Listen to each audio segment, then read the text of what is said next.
Welcome to the Empowered Essence podcast, where we liberate you and empower you to let your soul lead the way in life and business.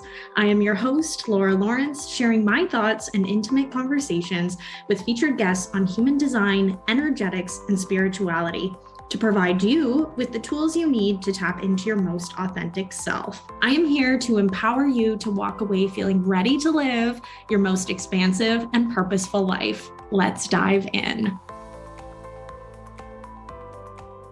Welcome to this week's episode of Empowered Essence. I am so excited that you're going to be tuning into this week because I'm going to be playing teacher this week. So we're going to be doing a bit of a foundations in human design, understanding the key aspects of it, a little bit of history on it. And then for those veterans, you're still going to get something out of this because you're also going to get my own personal lessons learned and the things that I've really worked to embody over these last few years of my human design journey. So what I love about human design, so I called it a human design journey because human design is an experiment. It truly is an experiment. So they say, from the moment that you find human design or human design finds you, it takes about 7 years to truly embody it. And that's because of the layers of conditioning that we face.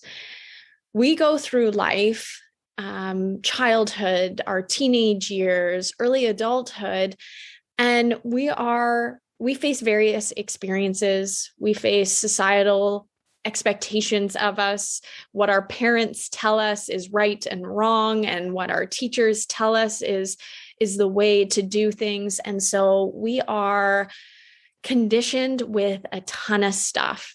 And so think of human design as the guide or the roadmap that's leading you to your truest, most authentic self. And so when you align to your design, you start beginning to operate in a way that's very natural to you. But what that requires is pulling away all of these layers of conditioning. What people told you would make you successful, what people told you would get you to the things that you desire. Like I said, we are faced and people tell us things, we start believing things, we have experiences that make us feel and think a certain way. But sometimes those things are just meant to be lessons or teachers for us. And they're not meant to be ingrained in our brains as to how things need to be or should be. What human design does is it allows us to take a very objective view of all of our experiences and say, well, like, what's true for me? What is the best thing for me to do in this situation? Or who do I want to be? What do I want to stand for? And it gives us this confidence to like stand in our power and to know who we are on this very, very, very deep level. And the other thing that I love about human design, oftentimes human design is compared to personality tests. So people think it's like a Myers-Briggs or an Enneagram. And I actually think that that human design is the furthest thing from a personality test. And there's a couple of reasons for that. So personality tests are very dependent on how well you know yourself and how accurately you actually answer the questions. So personality tests are, you're given a set of questions, you answer them. And so sometimes, especially in the workplace, because they like to do personality tests, especially in the corporate world, you answer questions based on your ego, based on what you think people want to hear, not actually based on who you are. And also, because you are so conditioned to think a certain way, you might not even realize that you're not answering them in the most truthful way. So that's the thing about answering questions, because human design is not based on answering questions. It's based on your birthday, birth time, and birth city. So you can't BS it. It is truly based on the planetary positions when you were born. The other piece is that personality tests are a snapshot in time based on how you answer those questions at a particular point in time. It does not take into account any of your evolution, any of your growth, or who you could become in the future. And that's what's so cool about human design, because it integrates both your conscious personality as well as your unconscious personality. And we have access to both of these pieces. And this is where that evolution and that experimenting really lies, is because as we start embodying and learning more about our human design, we start unearthing these new pieces of ourselves, these new pieces of our personality that we didn't know exist. We start unlocking these aspects of our purpose that we didn't know we had access to. So that is what I love about human design. And that's why I think it's so different from a personality test, if you've ever been asked that question before. And so just to give you a little bit of background on human design. So this is my brief history lesson for you. So human design was founded in 1987 by a man named Alan Robert Crowker, who later changed his name to Ra Uru Hu. And he was a businessman born in Montreal, Canada in 1948. He owned his own advertising agency, but he decided to give it all up and move to Ibiza. He worked there as an artist, a poet, and a musician. And on January 3rd, 1987, he had an extrasensory event, which he called The Voice. So for 8 days and nights, he was taught the mechanical and spiritual nature of the universe. So basically, he channeled the human design system as we know it. And from what I've read and what I understand, this channeling, this voice that he heard, was not an easy experience. Like, he was basically awake for 8 days and 8 nights and just channeled and wrote the entire textbook, essentially, of human design. So it wasn't a joyous experience. It was very much, very deep, very intense, and just like this, like unearthing of all of this knowledge and wisdom coming to him. Human design is made up of a bunch of different modalities. So there's astrology, the I Ching, Kabbalah, the chakra system, and some modern sciences like quantum mechanics, astronomy, genetics, and chemistry. And so the thing about human design, what Ra really instilled as a teacher, is that you're not to believe anything. It is meant to be an experiment. And you are meant to see what makes sense for you. How does it feel? What works? What doesn't work? What do you believe to be true based on your own experiences? And I think, especially now, there can be some thoughts of human design as it being very culty, or that, people believe it to be gospel and, you have to operate by the book. But the way that I approach it is very much from an experimental perspective to see like what works. And people experience different things. So like you will talk to various generators or manifesting generators and talk to them about their sacral. Even the experience of the sacral response is so different between people. Like I can give you a guideline in terms of how it feels or what you may sense, but you need to experience that for yourself. What does your sacral gut response feel like? Some people say it feels like a smile. Some people say it just like, it's just this like, just knowing. So like other people experience it differently. So what's cool about human design is that you get to experience it for yourself and to know what is true for you.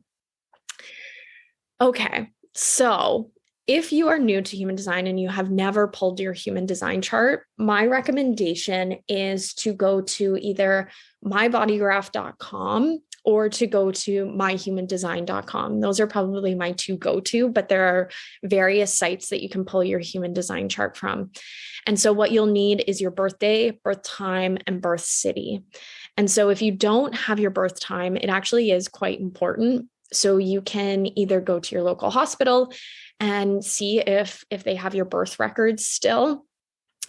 You can also play around with the times in the day, doing a morning, noon, and evening to see if the chart changes at all. Sometimes the chart won't change throughout the day. Other times it will. A matter of 10 minutes made a difference in my chart. So you can play around with it and see, what resonates best with you as you start learning more about human design. Or you could also use a pendulum. We actually use that for my husband to find his birth time. So you can Google how to use a pendulum. That can also be an option for you. So when you pull your human design chart, it will look like a very foreign thing when you first pull it. But I want to talk to you a little bit about some of the key aspects of your chart. So the very first thing and the most important thing in human design is your energy type. So your energy type is your aura, and it is how you're meant to operate in the world. So your aura is the energetic field that sits about 3 to 4 feet around your body. And so think of it like, so you know how when you meet someone for the first time, they don't even have to speak to you, and you can already pick up a little bit of their vibe. That's what the aura is. It's like, it gives you some sense of communication in terms of what this person is like. And so that aura, that energetic field, is our energy type. And it gives us indications in terms of how we are meant to operate in the world. And then going along with that is your strategy. So how you're meant to move through the world, how you're meant to interact with the people and the circumstances and opportunities around you. So there are 5 different energy types. You have generators, manifesting generators, projectors, manifestors, and reflectors. 70% of the world's population are generators and manifesting generators, and they are the workers of the world. They are those who just have this like creative life force energy to bring these amazing things to life. And so they all have a defined sacral, which is one of the energy centers, and that is their life force energy. That is what helps them have this sustainable energy to bring things, to create, to just be the lights of the world. And so what's so important for them is to follow what lights them up, to follow the things that excite them, because not only does that give them more energy when they follow the things that they love to do, but it also empowers others to do the things that they love, because their energy becomes very magnetic. The difference between a generator and a manifesting generator, or at least one of the main differences, is that a manifesting generator is very multi-passionate. They have qualities of the manifester.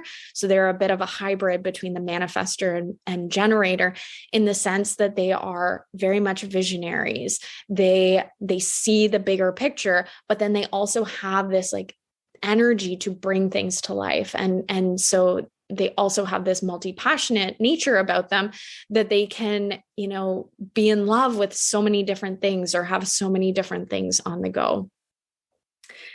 Then we have 20% of the world's population are projectors. And so projectors are the guides of the world, the leaders, the teachers. I am a projector, if you didn't know that already. So we see people so deeply, and we know what's working, what's not working. We see systems. We love systems. That's why a lot of projectors love human design, because it helps us to see people even deeper than we already do, and help make sense of why we see people so deeply. So that is something that's so cool. But we don't have that consistent energy like the generators and the manifesting generators. So we need to be very conscious in terms of how we use our energy. And that's what makes us such great guides, is that we're not here to do all of the time. We're not here to bring things to life necessarily. We're here to guide and to lead people. And that becomes our purpose and our gifts. Then about 8 to 9% of the world's population are manifestors. And so the manifestors are the CEOs. They are the visionaries.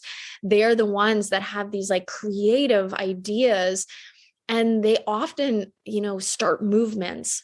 But like the projectors, they don't have that same sustainable energy that the generators and manifesting generators do. So they're not here to necessarily bring those ideas and visions to life.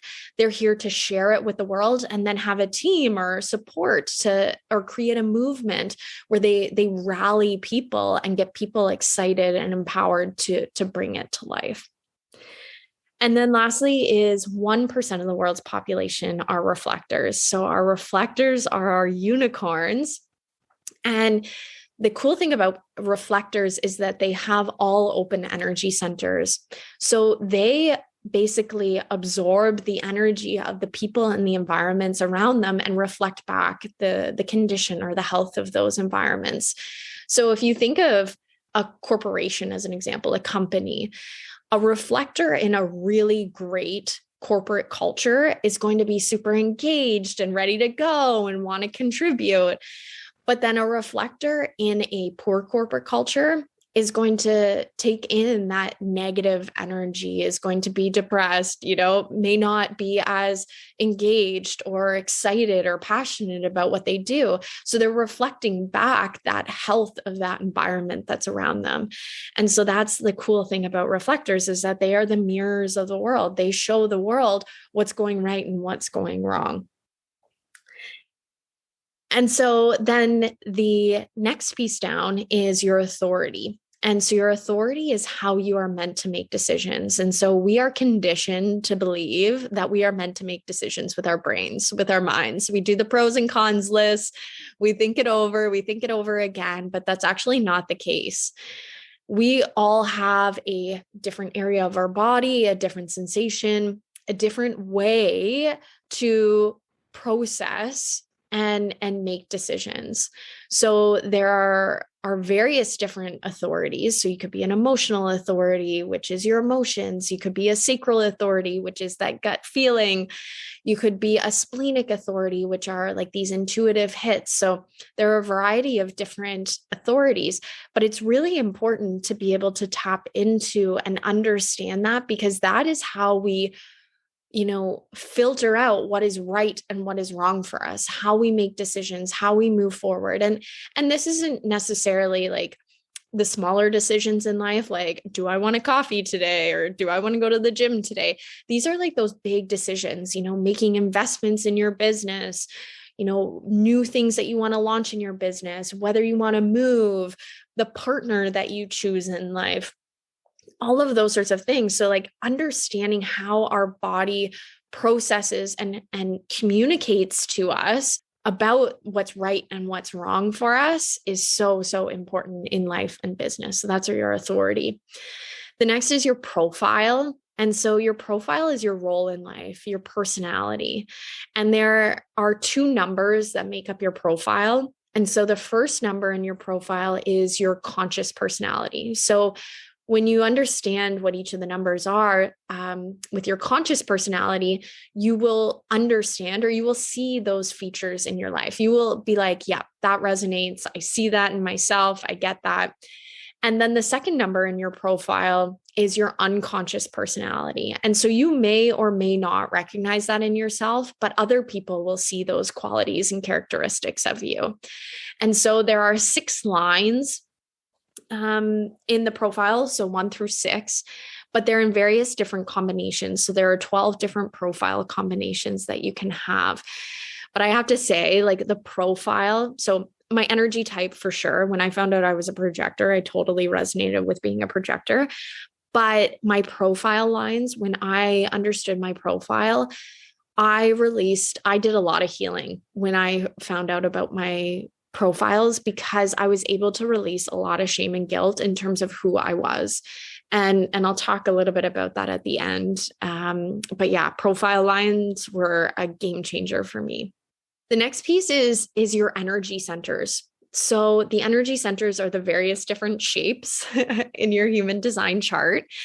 And so if you have colored in energy centers, those are your defined energy centers. And if they are white, then they are undefined energy centers. So what they're all about is it's how energy impacts you, how you process it, and where you may be more susceptible to conditioning. So in those defined energy centers, the colored in centers, that's where you have consistent energy, your own consistent energy. And they often call those your gifts in human design, your own personal gifts or your strengths.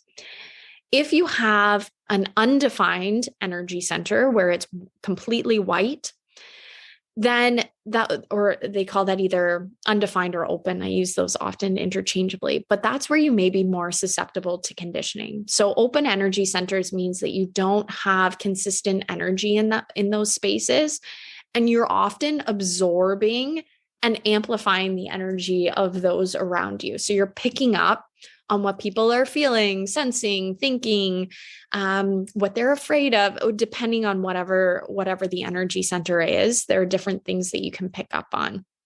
And so, like I said, you can be more susceptible to conditioning because you're picking up on other people's beliefs potentially, what other people are feeling, and they may not actually be your own. So it's really important. And eventually we will dive into the energy centers, but it's really important to know what is your energy and what are you picking up from other people. Then there are the gates and the channels, and these are also ways to understand your personality on a deeper level. And then lastly is your Incarnation Cross. And so your Incarnation Cross is the 4 most important gates in your human design chart. And it's really what represents your purpose in life. And so you will inevitably live out your purpose.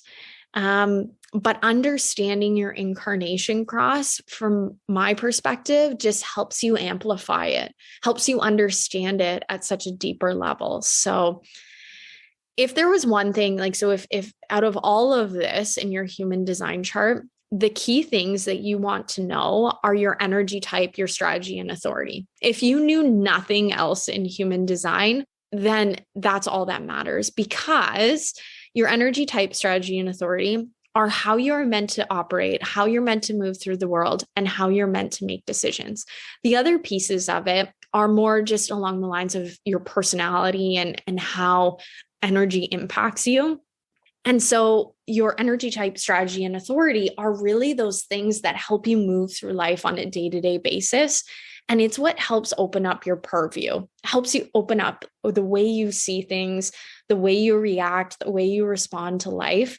And for me, it has changed so much. So if you only knew those 3 things, that is where to start. That is where you want to start to dive in. And so for me, the key things that I think I've personally gained from this, and I know my clients have gained this, is that human design just has this way of helping you see the world so differently, helping you to see people differently, helping you to see circumstances differently, helping you to see yourself differently. Like if there's anything, you obviously, if you've been considering doing human design, offering readings or integrating it into your business in particular, focus on yourself first. Focus on your own embodiment first, understanding it. How does it impact you? What are your own points of conditioning, and working on that deconditioning process before you bring it into your business and sharing it with other people. Because there's just this level of embodiment and integrity that needs to come first before you can share it with other people. It is such a lived experience. And for me, it's just helped me see the world so differently, respond to the world so differently. And it's also helped me personally just reclaim myself, build this level of personal power, this personal confidence in who I am. And it be okay that I operate in a way that is perfect for me, that I don't have to do things in a way that other people say it has to be done. So learning that I was a projector was an absolute game changer for me, because my background, I was a straight A student. I went to business school. I pushed myself really, really hard. I always got rewarded based on my accomplishments, based on my achievements. And then going out into the work world, I just pushed myself so hard. I always wanted to be the best. I always wanted to, get to that next level, get that next promotion, be seen by the leaders. And I always pushed myself so hard, to the point that I burnt myself out regularly. It wasn't about me. in a lot of ways, it was always about me doing stuff for other people in order to be recognized. Like I did it to the detriment of myself. And that's so common for projectors, is that we just don't know when enough is enough.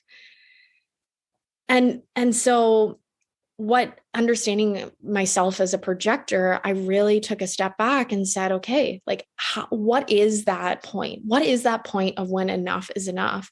And finding that right balance, integrating self-care, integrating space into my life. So as a projector, I'm only meant to work 4 to 6 hours a day. So how do I create more space? How do I create more joy? How do I create more fun? Before finding human design, I didn't have any hobbies. When my husband asked me, what do you do for fun? Like, I could not answer him because my whole life revolved around work. And so human design gave me this permission slip to be like, okay, you need to take it back a notch. You need to actually find things that you enjoy doing, that you find fun. The other thing that human design, so I talked about the profile lines, and I had a lot of healing with understanding my profile lines. So I am a 1-3 profile. So the 1 is all about finding knowledge and foundation in knowledge. Like I want to understand everything and anything. And I had a lot of shame around that because sometimes I thought I was different. Like I always had to know things. I always had to understand things. And people would be like, well, why do you need to know that? Just go do it, just don't worry about that. But I always needed to know. I always needed to understand. And for me, it gave me this permission slip that it's okay to want to be a constant learner. It's okay to want to understand things to the point that I'm not over consuming. There is a point that I needed to learn that there was a point of overconsumption, but it was okay that I wanted to have this foundation in the knowledge that I had. And then my third line, so being a 1-3 profile, the second number in my profile is a 3. And the third line is all about experimenting, trial and error, doing things, learning things, getting the lesson, extracting the lesson.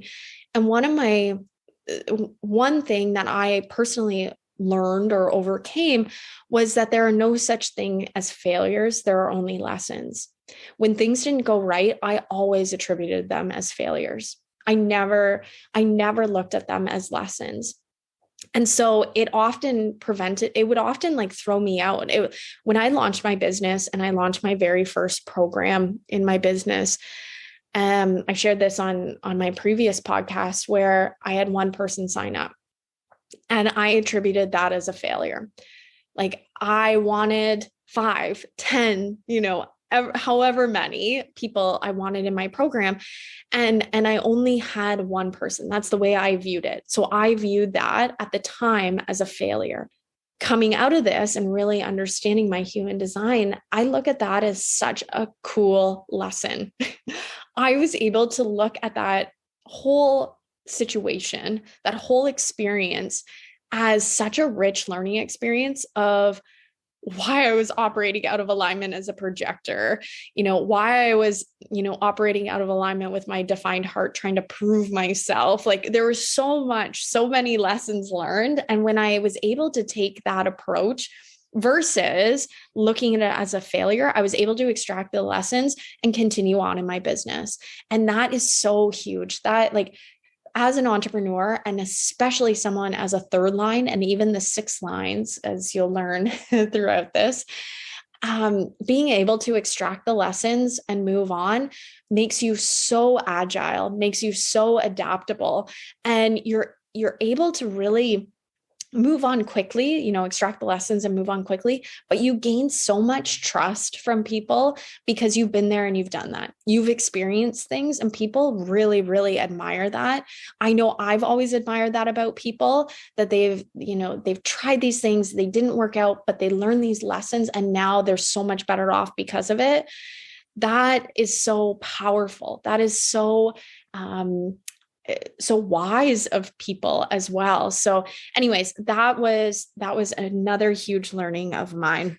The other thing is I have a defined heart. And so defined hearts are very rare. There's only 30% of the population is a defined heart. And your heart is really all about this willpower, this ability to move mountains. And I have this consistent energy in this space because it's defined. And I know that when I put my mind to something, when I put my energy to something, I will 100% get it done. But the issue is I would always put my energy 100% behind things that I didn't fully enjoy doing.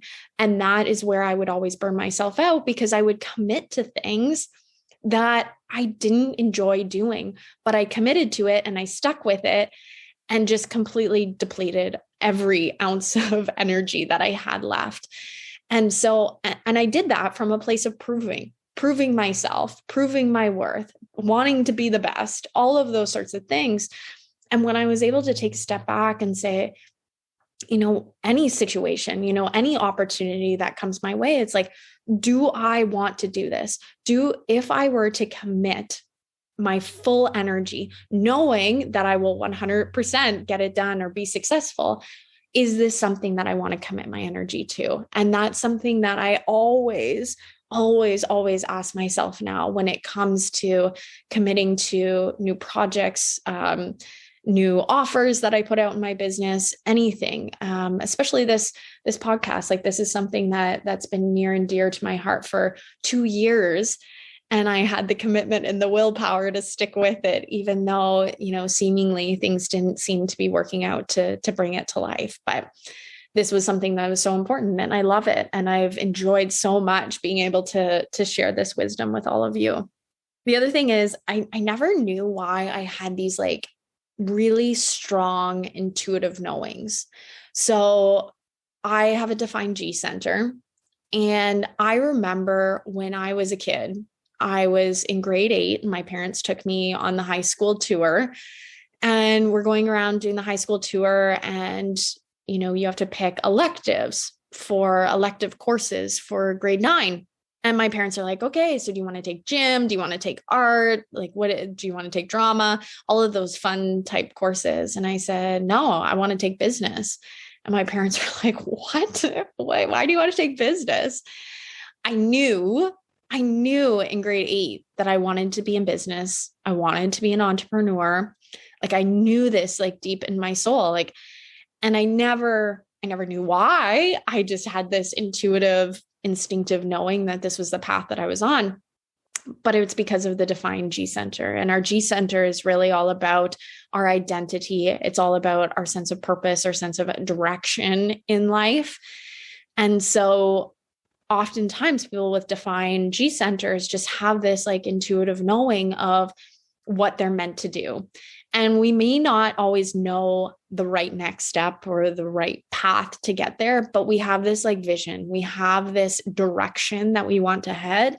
And as long as we're heading in that direction, things are great. We trust those intuitive knowings and those opportunities that come up, listening to our authority in terms of what's right and what's wrong for us in those given moments. And I also, so interesting enough too, and as part of my human design discovery, I have the channel of surrender, which is also the channel of entrepreneurship. So the fact that I had this intuitive knowing that I wanted to be an entrepreneur one day is so ingrained in my human design.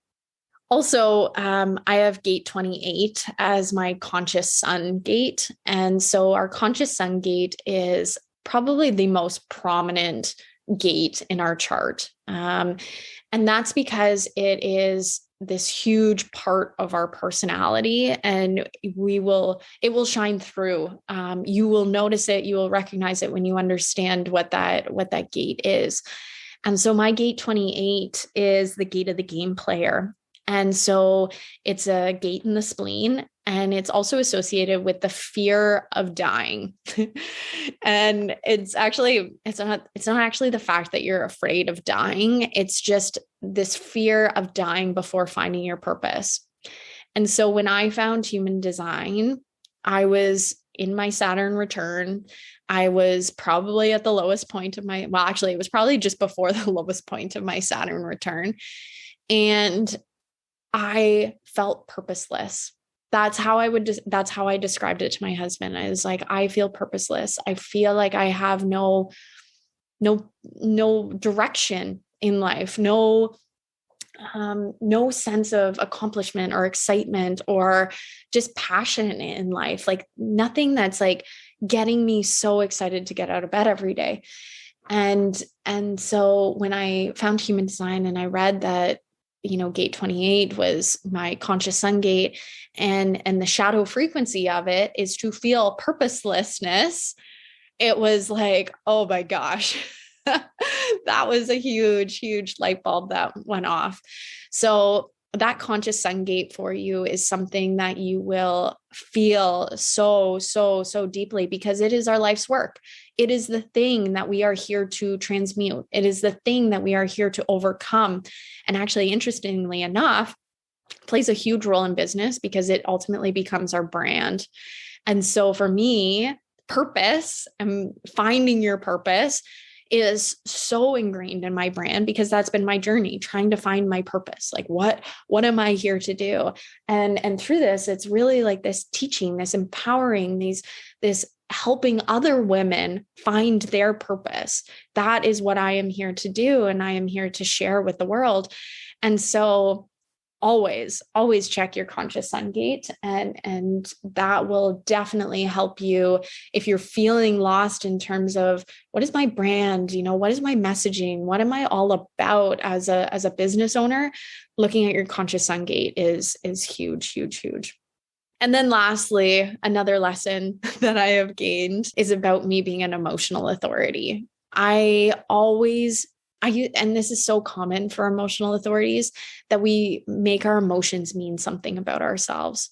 We have emotional waves that actually mean nothing about us, about our abilities, about our capability to succeed in life.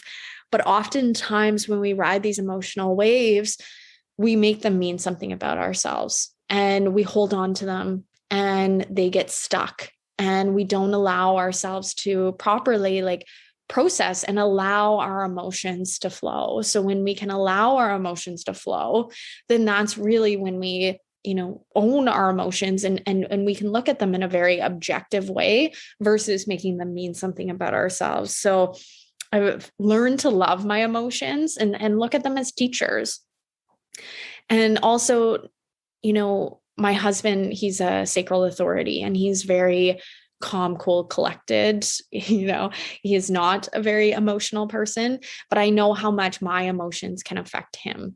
So I'm also very conscious of how, when I'm riding my emotional waves, there are very healthy ways of dealing with my emotions, not to impact other people, not just to vent and offload on other people, because that can negatively impact other people too, that are then taking on my emotions. So I have become a lot more emotionally intelligent in terms of deciphering what my emotions are trying to tell me, being very objective about them, and then also being very cognizant of how my emotions impact other people. So those also have been some huge lessons learned for me. So anyways, I hope you've enjoyed this episode. I've given you an overview of human design. I've shared some of my own personal lessons learned. And I just think human design is so incredible. I'm totally loving on it right now, because it has impacted so many areas of my business. It has helped me reclaim my passion, power, purpose in life. It has impacted my relationships with my husband. We understand each other at such a deeper level. It's funny. We actually, on the weekend, we were having a conversation, and I was saying to him, why don't you just want to do that? You're just such a hermit. Me being very sarcastic that I am. And he says to me, his response back to me was, "You're right, Laura. I am. I can't fight my human design." And he's a 2-4 profile. So he's a 2-line, which is the hermit. So he's started to pick up on my human design speak, and he understands me better. I understand him better. We understand our kids. Oh my gosh. Knowing that my daughter's a generator, my son's a manifesting generator. They're both 5/1 profiles. They are boss kids. Like they are leaders already at 3 and 1 years old. So, but it's so cool. It's so cool to see their personality and be able to encourage those things rather than force them to fit a box or force them to be a certain way that they're not. And that's what's been so cool about parenting. And then in my business, just having the confidence to do things my way and knowing and trusting that my way is the only way. That's the way that's going to make me successful. And then recognizing that my clients are not meant to do things the way that I'm meant to do things. I'm not here to create robots. I'm here to empower women to do things their way. I am here to create a revolution, which is the gate that my North Node is in. And so I am here to shake shit up. I am here to get people thinking in a different way, that they don't have to do things the same way that their parents did things, that other people do things, that their friends do things. Like, we are here to be individuals and to stand in our power. And that is what human design has provided me. And that is why I am sharing this wisdom to you. So thank you so much for tuning in this week. And over the next, it's in the next few weeks, I'm going to be doing a series on the energy types. So really doing a deep dive into each of the energy types so that you can have a better understanding of the real true foundation of human design. Like I said, if there was one thing that you need to learn in human design, it is that energy type and the corresponding strategy for the energy type. So that's going to be exciting. And then lastly, so if you've loved this and you're like, tell me more, I want to know more, I would love for you to join my wait list for my human design certification. I am launching a human design certification this month, and it is going to be a 5-month human design certification run by yours truly. And it's going to be amazing because we are going to dive into all of the key aspects of human design, but then also really focus on embodiment work of it, for you to embody it, for you to understand it, for you to integrate it into your life and into your business so that you can then share that with your clients. So this human design coaching certification is going to be for coaches, healers, online entrepreneurs that work with clients that don't want to create cookie cutter people, that want to create personalized transformations for their clients that are perfect for them. That is the thing about human design, is that your human design is perfect for you, and perfect. There's nothing that is better than or worse than in human design. Your human design is perfect for you and your purpose in life. So it's allowing you to embody that and you to step into your own personal power, your own truth, but then also empower other people around you to do the same. This is the ripple effect. This is aligned leadership. When I step into my power and share my truth, that's when other people step into their power and share their truth. And then that, empowers other people to do the same. It's like your network grows and grows and grows. And I can't wait for this to happen as the world starts evolving and progressing and we all step into our truth. The world is just going to be such a happier place. But I'm so pumped for this certification. There will be a link in the show notes to join the waitlist. There's only going to be 10 spots for this certification, and they will fill up quick because I already have way more people on the wait list than there are spots. So get on the list. You will get first access ahead of the general public. You will get exclusive pricing. You will get extended payment plans, private mentorship opportunities, as well as some really, really incredible added bonuses. So can't wait for that to start and for that to be released to the world. So I hope everyone really has a great week, and we will see you next week. Keep shining your light. Thank you for tuning in to today's episode of Empowered Essence. If you loved this episode, don't forget to leave a rating and review on your favorite platform. And until next time, keep shining your light.